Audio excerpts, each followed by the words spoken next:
పెద్ద వయసున్న స్త్రీలు తక్కువ వయసున్న పురుషుల్ని, తర్వాత పెద్ద వయసున్న పురుషులు తక్కువ వయసున్న స్త్రీలను ఇష్టపడుతూ ఉంటారు. దీనికి కారణం ఏంటి? సామాన్యంగా అమ్మాయిలు తక్కువ వయసున్నప్పుడు వాళ్ళకు అందం ఎక్కువ ఉంటుంది. సో ఫేస్ ముఖ్యంగా 3 పోర్షన్స్ ఉంటాయి. పై పోర్షన్ ఒక 1/3, ఈ ఐబ్రోస్ నుంచి అప్పర్ లిప్ దాకా ఒక middle third, angle of the mouth నుంచి కిందాక లోవర్ థర్డ్.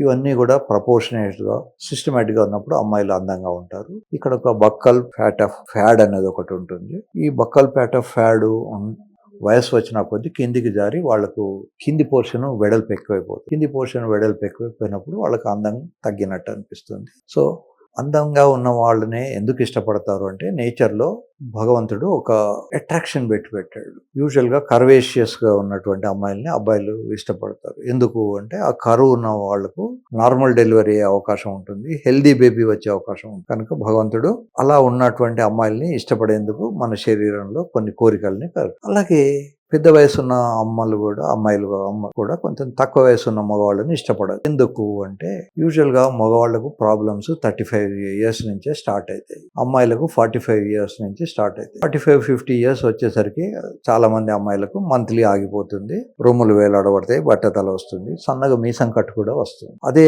అబ్బాయిలకు చూడడానికి బాగానే ఉంటారు కానీ లోపల పర్ఫార్మెన్స్ శక్తి తగ్గిపోతుంది. చిన్న వయసున్న వ్యక్తి ఎక్కువ సార్లు శృంగారంలో పాల్గొనే అవకాశం ఉంటుంది, పిల్లల్ని కానీ అవకాశం ఉంటుంది. వయసు ఎక్కువైపోయిన కొద్దీ పిల్లల్ని అనే శక్తి తగ్గిపోతుంటుంది మగవాళ్ళు. అందుకోసమని భగవంతుడు ఈ నేచర్లో ఈ అట్రాక్షన్ అనేది పెట్టేసి పెద్ద వయసున్న అమ్మాయిలు తక్కువ వయసున్న అబ్బాయిల్ని ఇష్టపడము, తక్కువ వయసున్న అమ్మాయిల్ని పెద్ద వయసున్న మగవాళ్ళు ఇష్టపడము, ఇవన్నీ కూడా వస్తున్నాయి. దీని మీద కొంచెం సోషల్ ఎఫెక్ట్స్ కూడా ఉన్నాయి. కొన్ని మిలియన్స్ ఆఫ్ ఇయర్స్ నుంచి మేల్ డామినేటెడ్ సొసైటీలో మనం పెరుగుతున్నాం. అది బ్రిటిషర్సే కావచ్చు, మన ఇండియన్సే కావచ్చు, జపానే కావచ్చు, చైనానే కావచ్చు, ఎక్కడ కూడా మేల్ డామినెంట్ సొసైటీలో పెరగడం వల్ల లేడీస్ని తక్కువగా చూడడము, లేడీస్ని ఉండడం వల్ల ఈ చిన్న అమ్మాయిల్ని పెళ్లి చేసుకోవడం, ముసలాళ్ళు కూడా ఇవన్నీ జరుగుతున్నాయి.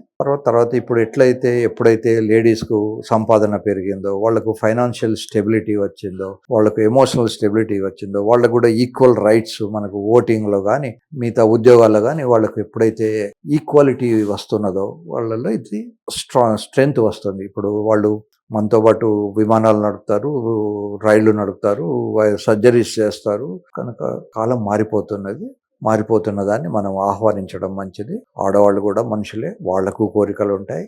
వాళ్లకు మగవాళ్ళకి ఎంత ఈక్వాలిటీ ఉంటుందో ఫిజికల్గా స్ట్రెంగ్త్ కొంత తక్కువ ఉండొచ్చు, బట్ సైకలాజికల్గా వాళ్ళు చాలా స్ట్రాంగ్. కనుక అమ్మాయిల్ని గౌరవించడం, అమ్మను గౌరవించడం, అక్కచెల్లెళ్ళని గౌరవించడం, వాళ్లకు మర్యాద ఇవ్వడం, ఇవన్నీ కూడా మన సొసైటీలో ఉన్నాయి. దీన్ని ఇంకా కొంచెం మనం ఎక్కువగా చేసుకోవాలి.